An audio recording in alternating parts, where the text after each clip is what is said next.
dug a hole raw right there.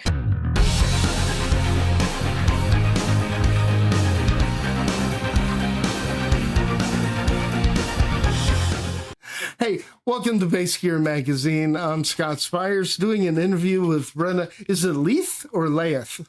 It's Leath. Brenna Leath from Crystal Spiders, a local band to me here in Raleigh. I recently saw you in a supporting role with Castle Rat, and that place was packed. I Sold have out never, show. I have never in my life been to a 300 capacity venue that was packed before the opening act went on. Well, that's And brag, but it's 379 sellable, but there was at least 420 in there. probably. All thanks to Castle Rat. We played a small part, as well Okay, as yeah, Star see Crown and that's Thing, who see asked us that's to play, and so they played even a bigger part than us.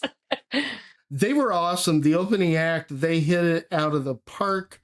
Both of them did, and then you came on. And I kind of knew you. I knew who you were, you know. I met you briefly. Doomsday Prophet introduced us while you were carrying water, and I like awkwardly gave you a hug like I've known you for years. And I'm like, oh, okay, there I go. You come out on stage, and it was this commanding presence. Like I knew right away that I was watching a band that knew exactly what their role was.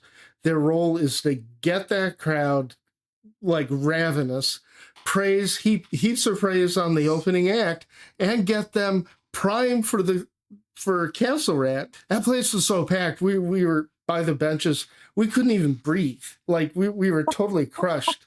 It was awesome. So That is um, awesome.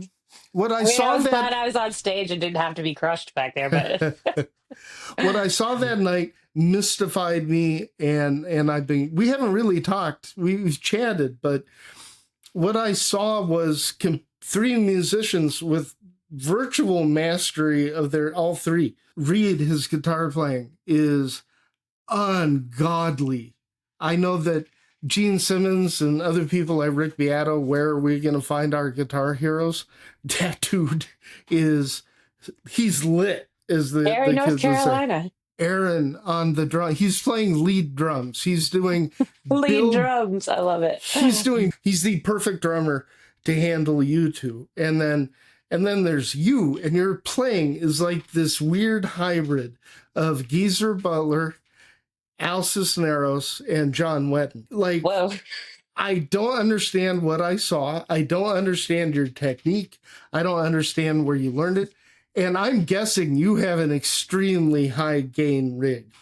So where do you want me to start in my response? Because there's Well, at least three how parts loud's the of that rig? response I could get. So it's the one I was playing that night is an SVT. It's blue line, so probably like 71, I think, maybe 73. I can't really remember. And an 810. So it's kind of the gold standard in rock and roll. I think for a lot of people is like the blue line or the black line SVT, huge honking tube amp. The thing weighs like 120 pounds or something, and in the road case that's like 150 or 160. And I'm sure people in the comments will eviscerate me for not knowing the exact poundage, but I used to be a power lifter, so I just try not to think about it and just get it done. It was so loud, and your technique, your right hand technique, it's like you were barely touching those strings, like a very soft touch, and you play very high up on the neck. It's funny that I've had some people ask me about that, because I am almost entirely like 99% self-taught. I think I've had like 2 lessons ever. And I started by playing on the bridge. And in fact, I'm going to show you this, which is kind of embarrassing, but also kind of funny for anybody that likes bass. So the bass that I first started out with Crystal Spiders, it is this vintage SB 350. So it's a short scale. You can see here from where my fingers actually like dug a hole in this beautiful, beautiful 1970s bass, I dug a hole raw right there.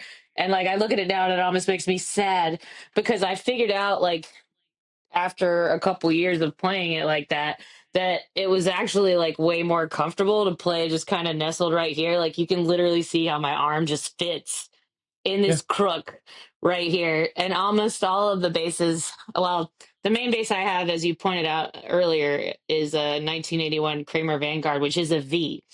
So like literally my hand just fits right there, and then it just becomes a lot more comfortable for me to crawl out. But you get such a fatter tone from playing I up on know. the neck than if you're playing over this like giant mud bucker right there.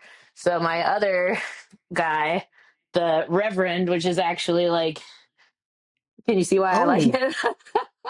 So this is one of my reverends, but that's exactly perfect to play up there on the neck. It just fits like it was born for my elbow, basically. Put my toys and my show and tell back on the rack.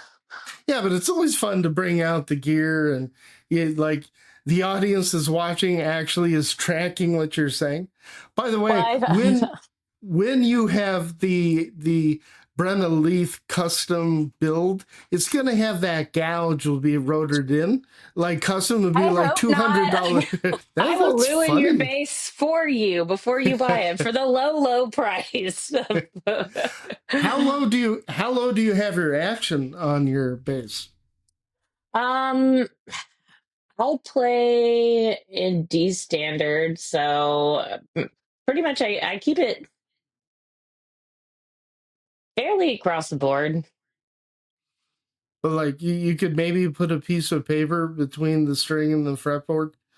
Just Yeah. again, watching how did you develop such a light touch? Because you're flying. I couldn't tell for a while if you're using two fingers or three. You're flying. Like your right hand technique is dope. So I started playing with people that came from punk rock and hardcore, so they were already used to playing way, way faster than I could play when I started. So I kind of just had to like uh keep up or shut up. And if you know me, I can't shut up. So I had to learn to keep up.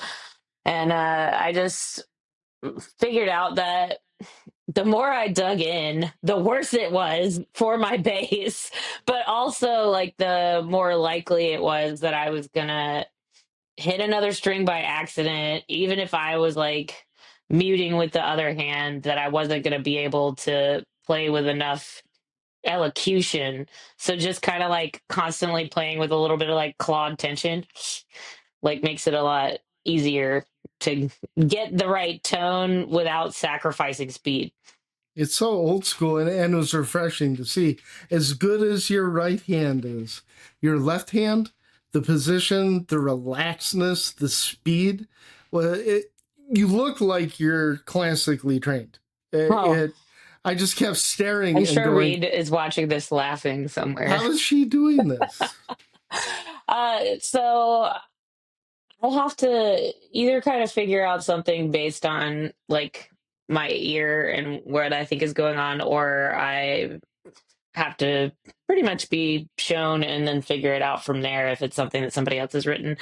I should be embarrassed again, but I like don't come from a school where I spent a lot of time learning covers or like kind of playing a lot of worship, learning other people's riffs and other people's songs, because my desire to play just largely comes out of an inner like I have so many ideas and I have to find out some desperate way to get them out like hell or high water. So it is almost a shame because I feel like if I did spend more time learning all of the right techniques and learning all of the riffs of the masters, that I would probably do a much better and more creative job. And maybe I'll get there one day. I still feel like a beginner in many, many ways. So it's very nice to hear the praise. I appreciate, the humility. Because if what I'm saying gets to your head, you're screwed, right? Oh You yeah. are. It's like impossible. I can't accept a compliment. It's terrible. But you're doing that while singing. Yeah, that's hard. So I have a personal request. Hmm. Someday you'll know I'm coming. I need to hear this band cover Fly By Night by Rush because you sing like Geddy Lee on Helium, and you definitely have the skill to pull it. But like by the second song of the night, I'm like, wow, this band could do Rush. I'll talk to the guys about it. They'd probably be pretty stoked. I think they have a pretty long list of stuff they'd like to cover, but unfortunately, we're always like either trying to finish writing the next thing or trying to tighten up practice for playing the next thing. So it's pretty hard to like make the space to learn covers, but we definitely would like to. It would just be a blast. So this little band of yours, this little three piece that you threw together, like your history is hard for me to track. I know Mike Dean from Corrosion of Yes. Conformity, he's been an integral part of it. You've played with him before. How did Crystal Spiders start? So, Mike Dean is my buddy, and he is just the best. We were just hanging out yesterday. So we met when or around, I think, when he recorded my other band, The Hell No. He had just gotten an analog tape machine, and we went in to do like our first full length, and we just had such an awesome time hanging out together. And it was like either we were in the studio with him or had just kind of finished up when Doza, the drummer for Mega Colossus, asked me if I would be interested in doing a Doom project. And so I was like, all right, yeah. And Eric Sugg, who was in Demon Eye at the time, was in to play guitar. And we were like, well, who's going to play bass? And I was like, it's insane, but I'm going to ask Mike Dean. Who knows? He might say yes. And then he did, which was amazing and shocking to all of us. But he was really busy with Corrosion of Conformity all the time and made the time to do it. So that was kind of how that came about. And it's almost crazy for me to say that the Lightning Born full length that we did came out in 2016, but that's so this will be like the eight years now, and we do have a second album. It's like almost done, but we keep thinking of new stuff, and then we keep adding it and like redoing it. So it's I don't want it to become like a Chinese democracy situation, like Well, from Guns N' Roses. But I think that I told them I want this to be the year it comes out. We just finished this Crystal Spiders one. Um, but yeah, so we had done the Lightning Born record. We played some shows together, and then Crystal Spiders wanted to do our first full length with him, which was, of course, he's amazing. So that was a lot of fun. But then the pandemic kind of changed a lot of things. So our guitar player at the time, Mike DeLoach, moved on to other things. And Trad and I wrote a second record together, but we didn't have anyone to play guitar, and we weren't sure if we were going to get another guitar player or just like kind of continue as a two piece. So we got in the studio, and I talked to Mike about it, and I was like, well, I put some guitar parts on some of these, but they're not very good. So I asked him if he would be willing to throw down some guitars since we were already in there together, which he did, and it was a lot of fun. So the expectation was never that he was going to play any live stuff with us. It was more kind of a rock it out, get the record to where it needed to be. And then Trad was also the drummer for Doomsday Prophet, which you probably know. And then his life kind of took a different direction, and he decided he needed to take just a break, period, from both Crystal Spiders and Doomsday. And I had just had a baby with my husband, so I was exhausted. But like we had some gigs that we had kind of deferred from pre-pandemic, and that's when Reed and Aaron kind of stepped up and saved the day, because I was like about to just hang it up and be like, this is exhausting, just trying to figure out who the hell is going to play in the band. And then when it's meant to be, it's meant to be. So they've been with me for at least 3 years now. Yeah, so seems like shorter, but it seems like longer at the same time. Yeah, yeah. The whole thing, everything gets compressed. So the analog again. I don't mean to embarrass you, Yeah, but no. it reminds me of Uriah Heep, where Hmm. you all of a sudden you have the classic lineup and Metanoia sounds like amazing. It Yeah. Do you want to talk a little bit about this album you have coming out? Sure. I don't know And if you have time. I'm glad that you said that. No, I do have time. It's only 8:24 p.m. Joke, I'm rock and roll joke. time. But it's funny because I recently had to drive to DC by myself, which from North Carolina is like A on a pain in the real butt. on a real good day it's like 5.5 hours. On a Yeah, bad day you're looking at like 8 or 9. But yeah. I decided to drive at night, as you do, and so I just like we just finished getting the final mixes back from the masters, I mean, for Metanoia, and I was like, you know what, I'm gonna listen to all three records back to back and just kind of like think about that journey. And I did. I listened to the whole thing on the way to DC, and at parts, like when you listen back to stuff you've done a few years ago, some of it you're like, ah, like I could have done that so much better. And then some of it you're like, oh, like that actually has aged well, as you say in the world of wine or cheese. And by the time Metanoia got done, like the last song on it, OS, I was like, holy shit, man. Like, this is definitely the best fucking album that we've done. And like, you can hear it in kind of the journey of the records, as well as even in the journey of Metanoia, because Torch was the first song that we wrote in this lineup, which I feel like at this point, as the band was talking about last night, is the most polished one. And it's like, sounds solid, but then some of the other ones on the record are like a lot more raw and kind of they're less polished, but I don't know. That's kind of how I rock, how I roll. You're opening a door for me. All right, come on, babe. So like a mini review, a mini reaction.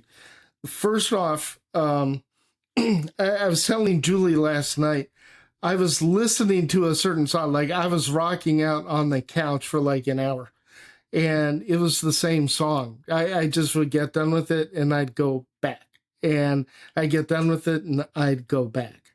So I like what you just said is exactly how I reacted to it. I like Torch. It's a solid song, but it's your most basic, it's your most straight down the line rock song, right? And it does not give any indication of what's about to happen at the later part of the album. Yeah, So, it's a and I don't, journey to get through the oh, it record for is, sure. yeah, the Yeah. journey. Blue Death, which is another single that you have out now and you have the video. Again, solid. It's great stuff. These are the songs that to me would put it at, if I'm doing a ranked list, it would fall in at number 9, number 10, just out of like 300 albums that Yeah. I listen to every month. It's still pretty awesome. Then we get to the appropriately named Ignite. Yeah. And Ignite just does this little turn, but you're not done yet, because time travel is where, boom, it is full on heavy psych. And it just, the whole album is this solid ramp that by the time I get to OS, and by the way, does that stand for anything? It stands for many things. Anything you can say in a PG room. I'm really I'm glad to hear you say that kind of about the journey. And it's always hard to pick singles because you need to think about like you want to appeal to like the broadest audience you can, because really what you're Yeah, trying to do these is do. just convince people to like open the door, man. Check out what the rest of the record has to offer. Right. So when you've got some of the longer songs in particular that can come with the genre, they're Thankfully, not really single friendly though. Like I no, even no. saw a post today that said if you really want to like get the most out of Spotify, it's not popular, but you need to cut like your long intros and you need to get to the point. And I've heard bookers say it and venues say it. If I have to wait a minute to get to the start of your song, like I'm done. So you really kind of, in my opinion, when you're picking a single, you want to pick something that is like to the point, man. Like you're showcasing a little bit of what you got. And that's why I like Torch, because you've got like a heavy breakdown in the middle there. You've got some blazing solos and you've got like some straightforward good riffs and like a good melody. Like all around, it's solid, as you say. But then you've got things Yeah. where we can go a little bit out of the box. And that's Oh, when things get a little crazy on you Metanoia. you go way out of the box because while the album is ramping up, it's almost like a time trip, literally. There was this period between like 1975 and I'd say maybe 1981 when the new wave of British heavy metal wasn't really, we Mm-hmm. didn't call it that, right? But Just call it rock and roll, man. there were these sparks of greatness going on during that era. And by the time I'm at the song 21, it's like the first time I listened to Sabotage, which is how far back I go. And I'm like, holy crap, this is like a whole different level that where your songs get longer, they get stronger. You are definitely outside of the box, girl. Your vocals, I must admit, Maslow right now is, by the way, props to anybody who can make Maslow sound I was eerie gonna and say scary. it is eerie and scary, okay? Right, but we're usually you think of Maslow, I'm thinking of safety and security and self. Well, self-actualization is It's not pleasant. scary. Catharsis sucks. So Yes. brilliant. I really recommend guys, gals out there in anybody from Bass Gear Magazine. I think there's two albums that are essential bass albums this year from the Heavy Underground. There's yours, and then there's Year of the Cobra. I love Year of the Cobra. With a completely, like, there are no sensibilities that they share. Year of the Cobra, pop songs that get very doomy and It's funny very. that you say that because I think on the stickers that they put on our albums, it says for fans of Year of the Cobra. Oh yeah, any fan of Year of the Cobra. I do agree, but what Amy's doing there is just a different thing on the bass. Yeah, Like there totally a are different thing on the bass. Totally a different thing. no leads, no leads. It's just drums and bass. And by the way, as soon as I say drums and bass, folks, get rid of whatever impression you have of drums and bass. Go into it with an open mind because what she's done is go way beyond what any other drum and bass heavy duo I've done. Then we have you with the same chops. You're a faster bass player, in my opinion. I mean, you're more aggressive than what Amy's doing on that album. But one of the comments from Julie last night was you give room for everybody else to shine. It's like your vocals end, and then Reed goes into that devastating solo in Maslow. It's devastating. And what Aaron is doing, he's playing lead drums. He's playing along with the lead part. When you're singing, he's buried back, and it's like even she, who's she wasn't raised in this stuff. Incredible album, incredible journey. One where as soon as I'm done, I just go right back to it. And your chorus in Maslow was in my head all night. I swear to God, I was dreaming it. Yeah. Well, I like to hear. Well, it's funny because that particular song, that was one that I had written with Trad, and it was like the last one that I wrote with him before he departed. And it was actually like almost right when Morieris was done.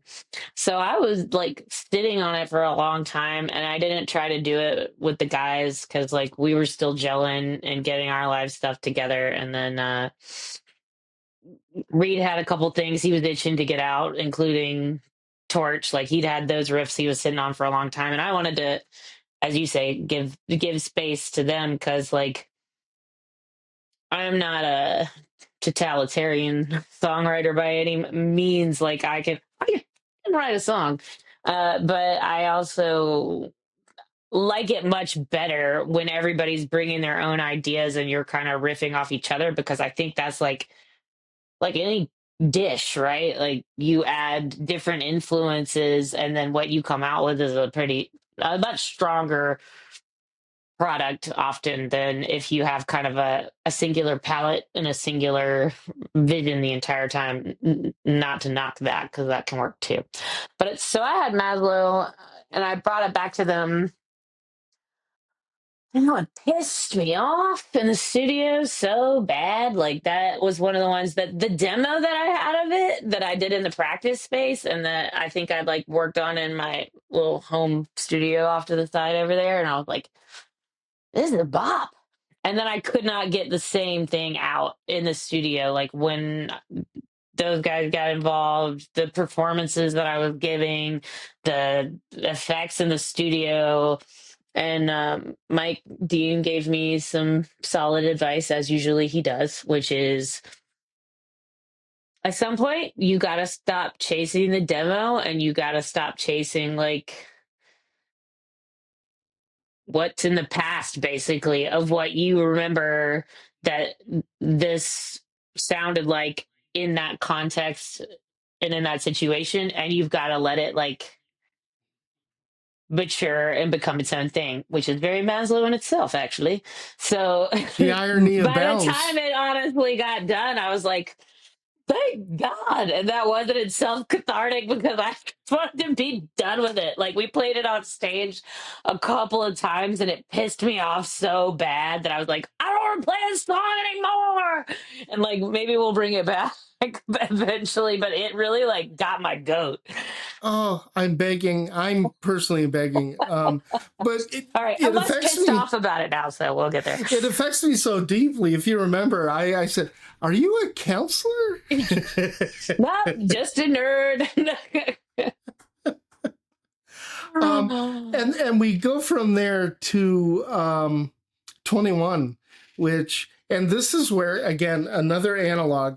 This is where you remind me of Acid King and Lori S.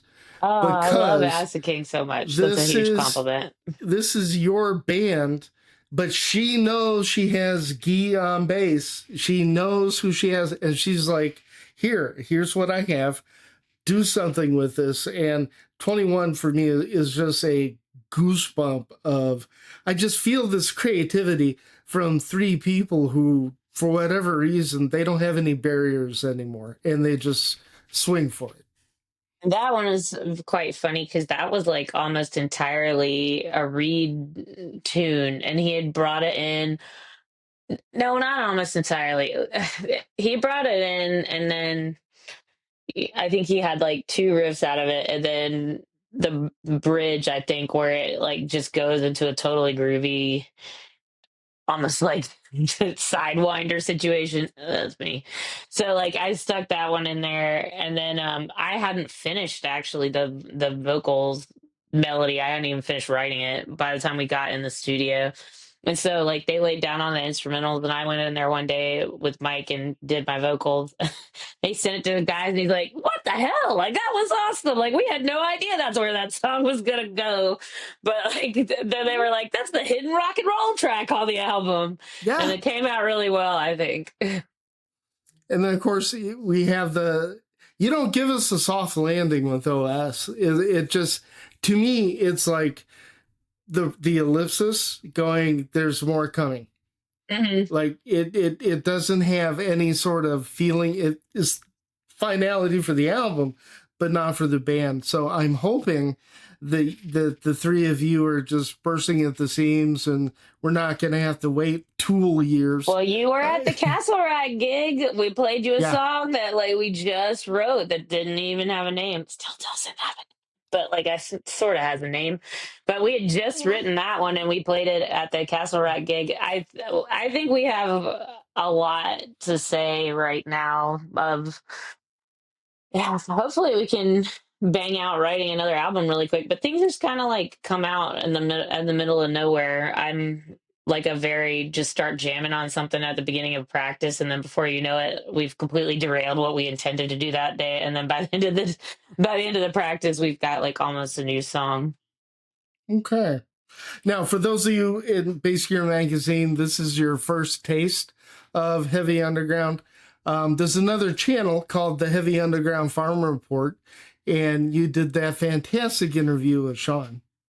I took notes, and you mentioned in there, and it perked me up, that it was actually gear that got you into like really playing. Like, was that true? Or was it like pedals and effects, or you're kind of a gear junkie, I take it?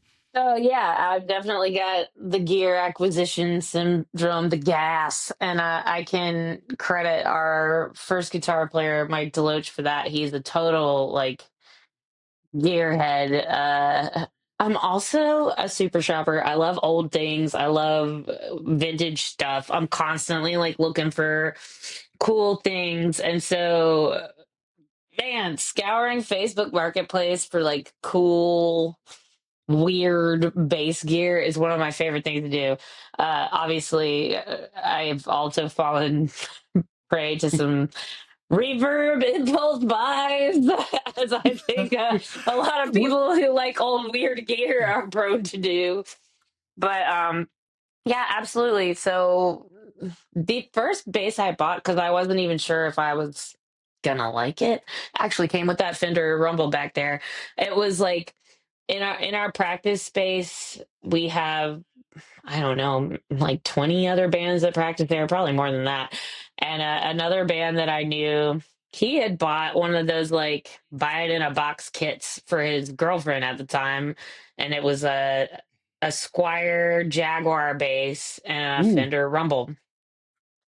And so he was selling it for like $100 or something. And I had given up guitar a long time ago, mostly because I found it way too overwhelming to sing the way I sing and try to play guitar at the same time. And I was just like, this isn't fun. This is stressful.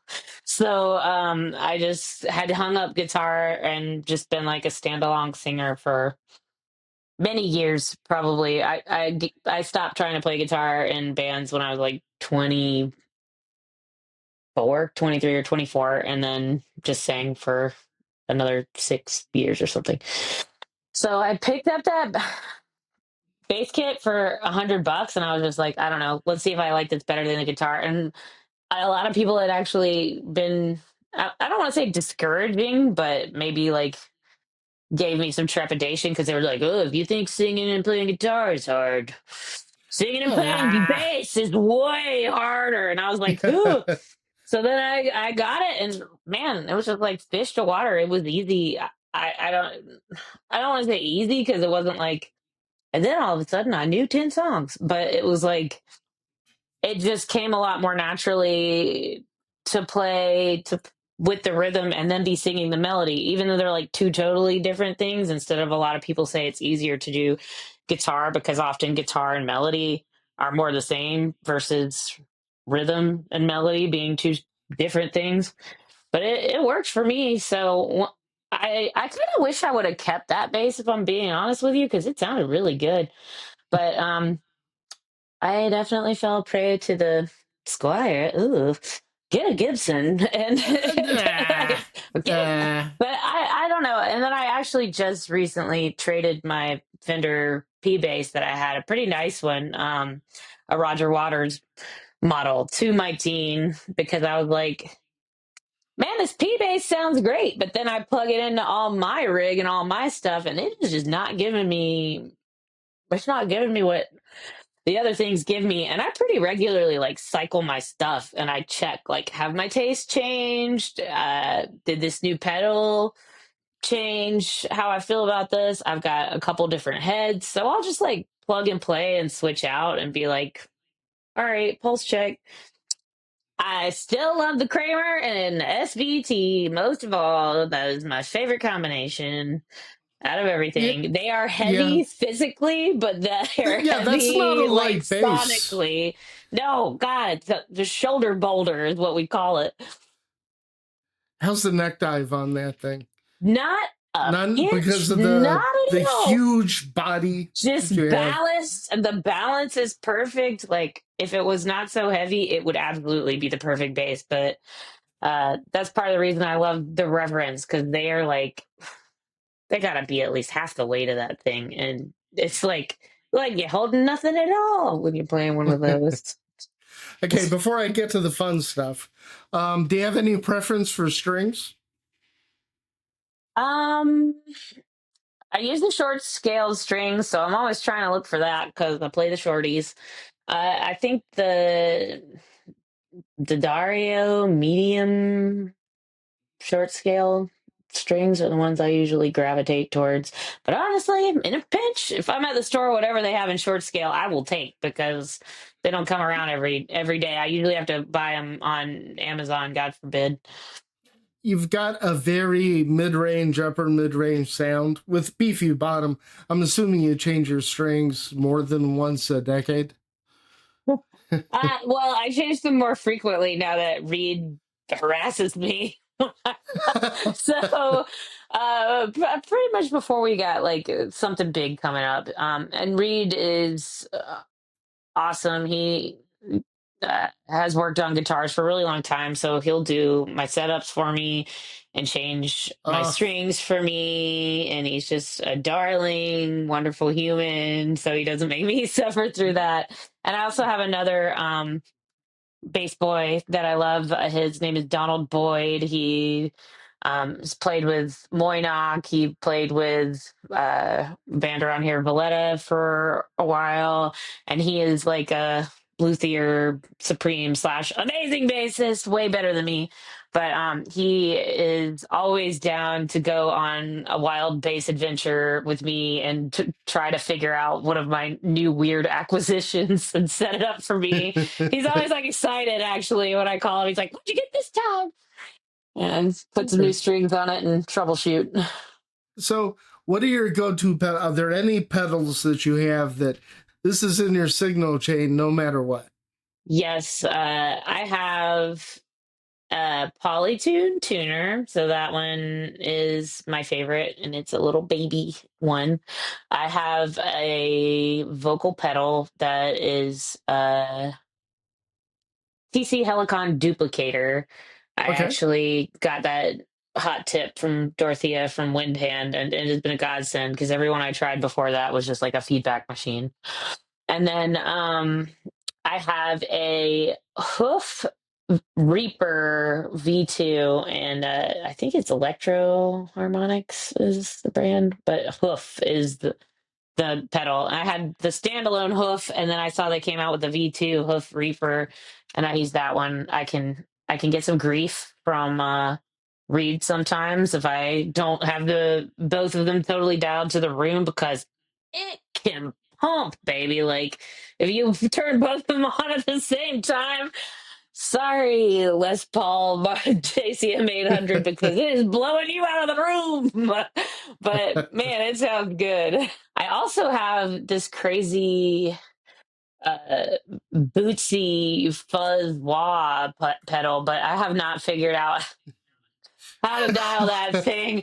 I was just talking to my dean about it yesterday. I was like, we just need to come in and have like a field day with this thing because it's so ridiculous. It was another reverb impulse buy, and like it will also blow the roof out of the place, and it's got crazy feedback, and I have not figured out. I mean, obviously I have a noise gate, but I don't use that all the time because it can really choke your sound. So like Right. if it's up to me, I prefer to leave the noise gate out of the chain altogether, and to just like be able to count on like roll on roll off volume, count on the actual pedals that you have being in control of their feedback enough to not give you too much grief. But I don't know, that Bootsy one might be worth bringing the decimator back. Well, girl, you have an album coming out, and that comes out when? May 23rd on If Ripple Music. it feels like a year away from now. I have Oh, it. you've already had it. I gave you the Well, preview, so you gave me the preview. you'll know I every word bought by it. the time it comes out. I bought the digital, Oh, thank and you. And then when you went on Facebook and said, "Oh, I've always wanted an emerald green," then I went ahead and bought that. So I actually, I've kind of bought your album Triple. three times already. Well, I'm sure Todd you Severn, Todd Severn's gonna love me for that one. keep it in business, baby. Well, no, it makes us look good. I'm sure we're still in the hole probably from the other two records we've done. Although I asked him and he said that we've sold almost all the stock that he has. There's no more malt at all. Like our first record has Right. been gone for a while. And then Morieris, not very much left, our last record. So we'll see how Mm. Metanoia does. I remember now how I bought it 3 times. I bought the digital, right? I bought the album, and then I saw you had your whole discography for a certain Oh, amount. So I bought the whole discography on Bandcamp. Folks, I will have a link down in the comments to Crystal Spiders. It's a no-brainer. Just buy their whole discography and then figure out which ones you want physical copies of. If you like real heavy hard rock, it's not new metal, it's not really stoner doom, it is straight ahead, in your face, no holds barred, good time, almost Thin Lizzy live, the intensity. oh Casey, I have noticed I'm a little bit of a fan. When's your yeah. album? That was great. I'm going to see you at your album release party. When is that? So I'm glad for all the people listening on the air and beyond. We do have many, many tour dates coming up. By many, I mean like 10. So please go check us out via our website.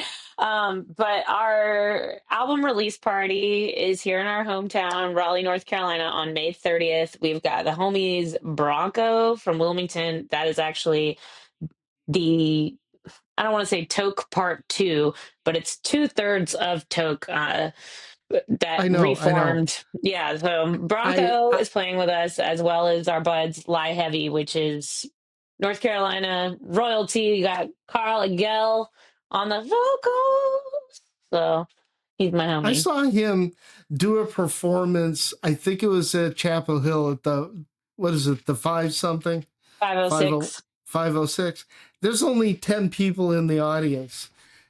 And I swear to God, not only did he set up and tear down all the other bands' drum sets, he gave a performance as if there were 600 people in there.